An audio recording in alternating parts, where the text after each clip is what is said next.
നമുക്കൊരു late Vishu vlog കണ്ടാലോ? വിഷുവിൻ്റെ വീഡിയോസൊക്കെ എഡിറ്റ് ചെയ്യാൻ കുറച്ച് ലേറ്റായിപ്പോയി. അപ്പോൾ welcome back to my YouTube channel. എല്ലാവർക്കും എൻ്റെ വക ഹാപ്പി വിഷു. നിങ്ങൾക്കൊക്കെ കൈനീട്ടം കിട്ടിയോ? എനിക്ക് കിട്ടിയിട്ടില്ല, വാങ്ങാൻ പോട്ടെ. അപ്പോൾ ഞങ്ങളിപ്പോൾ അമ്പലത്തിൽ പോകാൻ പോവാണ്, ഞാനും അച്ചുമ്മയും കൂടിയിട്ട്. റെഡിയാവൂ? എത്ര നേരമായി, എപ്പോഴും ലേറ്റാണ്. ഞാൻ അൽമാര ബൈ കുളിമുട്ടിൽ കേട്ടോ ഈ കസവിൻ്റെ ചുരിദാർ നോക്കി കിട്ടിയത്. ഞാൻ കുറച്ച് സ്ഥലത്ത് നോക്കി നടന്നു, പക്ഷെ കിട്ടിയില്ല. എല്ലാ ഹാൻഡിലൊക്കെ നോക്കി എടുക്കുന്നത്. ഓക്കെ, അപ്പം നമ്മൾ അമ്പലത്തിൽ പോട്ടെ, ലേറ്റ് ആവുന്നുണ്ട്. എനിക്ക് അമ്പലത്തിൽ നിന്ന് തിരുമേനിയുടെ ഇന്ന് വിഷു കൈനീട്ടമൊക്കെ കിട്ടിയിട്ടുണ്ടായിരുന്നു.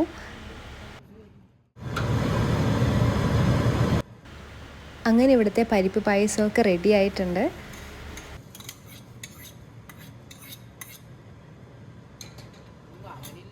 ഞങ്ങൾ അങ്ങോട്ടും ഇങ്ങോട്ടും ഒക്കെ വീഡിയോ എടുക്കുകയാണ്. പിന്നെ എനിക്ക് അച്ചുമ്മ വിഷുക്കൈ നീട്ടമൊക്കെ തന്നു.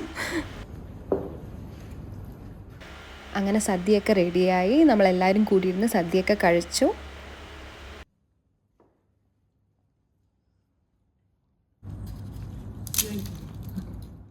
അങ്ങനെ ഞങ്ങളിപ്പോൾ സദ്യയൊക്കെ കഴിച്ചിട്ട് ഇപ്പോൾ എൻ്റെ വീട്ടിലോട്ട് പോയിക്കൊണ്ടിരിക്കുകയാണ്. ഞാനും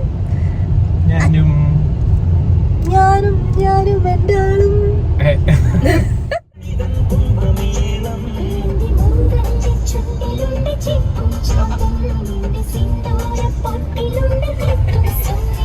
അമ്മൂമ്മ ഒരു ഹാപ്പി വിഷു പറയോ? ആർക്ക്?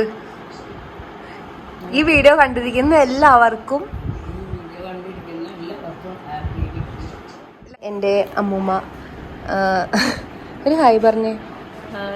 ഹായ്. ഇപ്പൊ ഞങ്ങള് പടക്കമൊക്കെ കത്തിക്കാൻ പോവാണ്. ചേട്ടത്തേക്ക് ഭയങ്കര ധൈര്യമാണ്. കയ്യിൽ വരെ വെച്ച്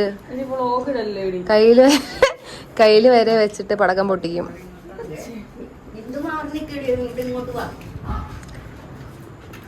അമ്മൂമ്മ വിചാരിച്ചു ബിന്ദുവിന്റെ തലയിലിട്ടാ പൊട്ടിക്കണേന്ന്. അങ്ങനെ പടക്കമൊക്കെ പൊട്ടിച്ച് വീണ്ടും സദ്യ കഴിച്ച് ഞങ്ങൾ ഫോറം മോളിൽ വന്നേക്കാണ്. മോഹിനിയാട്ടം എന്ന് പറഞ്ഞ മൂവി കാണാനായിട്ട്. നല്ല അടിപൊളി ഫണ്ണി മൂവിയായിരുന്നു. അപ്പോൾ അത്രയ്ക്കുള്ള എൻ്റെ വിഷു ബ്ലോഗ്. Thank you.